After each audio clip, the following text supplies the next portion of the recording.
खबरों में आगे बढ़ेंगे। नीट पेपर लीक मामले को लेकर देश भर में हुए छात्र आंदोलनों और राजनीतिक चर्चाओं के बीच समाज सेवी अन्ना हजारे की प्रतिक्रिया निकलकर सामने आई है। अन्ना हजारे ने इस पूरे विवाद पर अपनी बात रखते हुए कहा कि किसी भी जन समस्या या फिर आंदोलन का समाधान हिंसा के रास्ते से नहीं बल्कि बातचीत और संवाद और लोकतांत्रिक प्रक्रिया के जरिए निकाला जाना चाहिए। उन्होंने आगे ये कहा कि लोकतंत्र में अपनी मांगों को शांतिपूर्ण तरीके से रखना ही सबसे प्रभावी माध्यम होता है।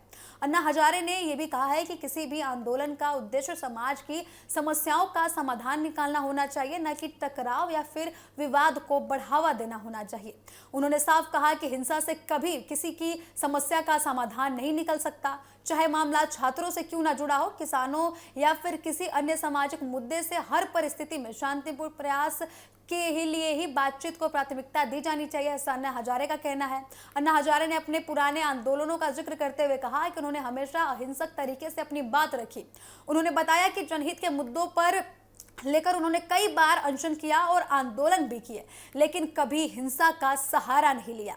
उन्होंने कहा कि शांतिपूर्ण और अनुशासित आंदोलन सरकार और व्यवस्था पर प्रभाव डालते हैं। लोकतंत्र में जनता की आवाज को मजबूती से उठाने के लिए धैर्य और संवाद जरूरी है। उनके अनुसार किसी आंदोलन की असली सफलता इस बात से तय होती है कि उससे समाज को कितना ज्यादा लाभ मिला और लोगों की समस्याएं कितना ज्यादा सुलझी हैं। अन्ना हजारे ने सरकार और प्रशासन को भी अपनी जिम्मेदारी निभाने की सलाह दी है। उन्होंने कहा कि सत्ता में बैठे लोगों को सबसे पहले जनता की समस्याओं को समझना चाहिए, उनके समाधान के लिए जरूरत कदम उठाने चाहिए। और उन्होंने आगे ये भी कहा कि उद्देश्य हमेशा जनहित के लिए उसके हित में होना चाहिए। यदि जनता के हित में किसी फैसले पर 2 कदम पीछे हटकर समाधान निकालना पड़े तो इसमें कोई हिचक नहीं होनी चाहिए। उन्होंने प्रशासन से अपील की है कि जनता की आवाज को समय रहते सुना जाए ताकि बड़े विवादों की स्थिति न बने।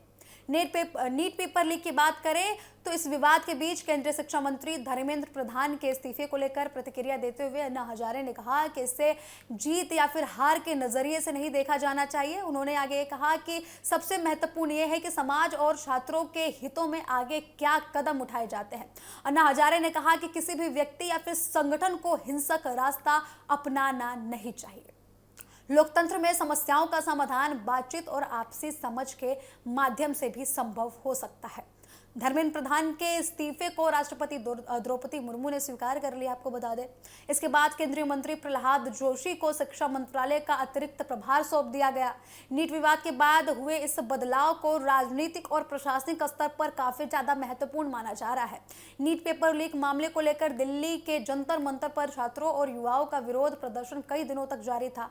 प्रदर्शनकारियों ने परीक्षा व्यवस्था में सुधार, दोषियों के खिलाफ कार्रवाई और छात्रों के भविष्य को सुरक्षित करने जैसी मांगे उठाई थी। धर्मेंद्र प्रधान के इस्तीफे के बाद आंदोलन से जुड़े कई लोगों ने इसे अपनी प्रमुख मांगों में एक बड़ी पूर्ति बताया और प्रशासन पर यह बोला कि प्रशासन ने जो कदम उठाए हैं वो सही उठाए और छात्रों के फेवर में उठाए हैं।